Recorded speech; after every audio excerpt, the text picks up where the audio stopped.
ng bayan, maasahan anumang panahon.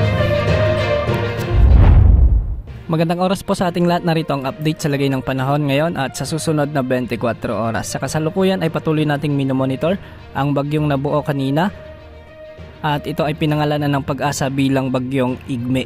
Ito yung dating low pressure area na minomonitor ng Pag-asa sa silangan ng Northern Luzon. Huling namataan si bagyong Igme sa layong 530 kilometers hilagang silangan ng Itbay at Batanes.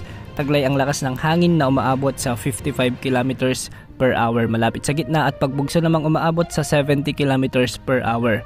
Kumikilos ito ng hilagang kanluran sa bilis na 15 kilometers per hour. Dahil dito, nakataas na ang Tropical Cyclone Wind Signal number 1 sa bahagi ng Batanes dahil sa paglapit ng bagyo sa nasabing lalawigan. Dahil din dito, makakaranas ang probinsya ng Batanes ng mga pag-ulan dulot ng bagyo at pabugso-bugsong hangin.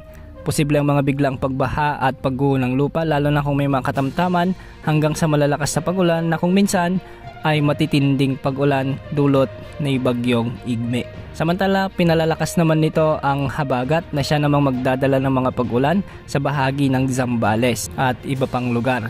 At dahil dito, makakaranas ang Zambales ng mga pag-ulang dulot ng habagat na kung minsan ay malalakas at matitinding pag-ulan.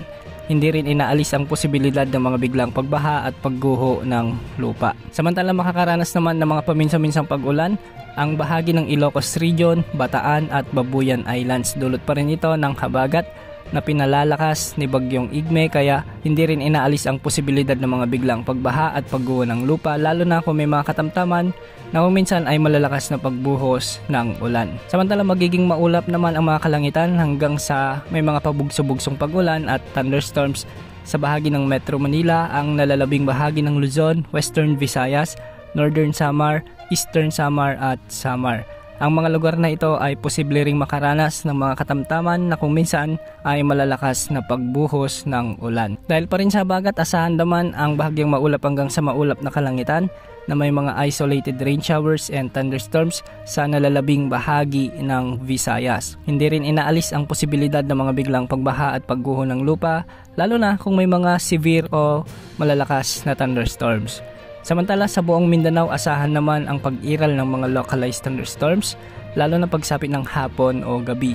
Ang mga lugar dito ay makakaranas ng bahagyang maulap na kalangitan hanggang sa maulap na kalangitan na may mga kalat-kalat na pagulan at pagkidlat pagkulog. Posible pa rin ang banta ng mga biglang pagbaha at pagguho ng lupa, lalo na kung may mga severe thunderstorms. Samantala, ayon sa Pag-asa, hindi naman nakikitang tatama sa kalupaan ng Pilipinas si bagyong Igme. Kikilos ito ng hilagang kanluran, mamaintain lang nito ang kanyang lakas bilang tropical depression at kikilos na ng hilagang silangan sa mga susunod na araw. Unti-unti rin itong hihina hanggang sa maging low pressure area.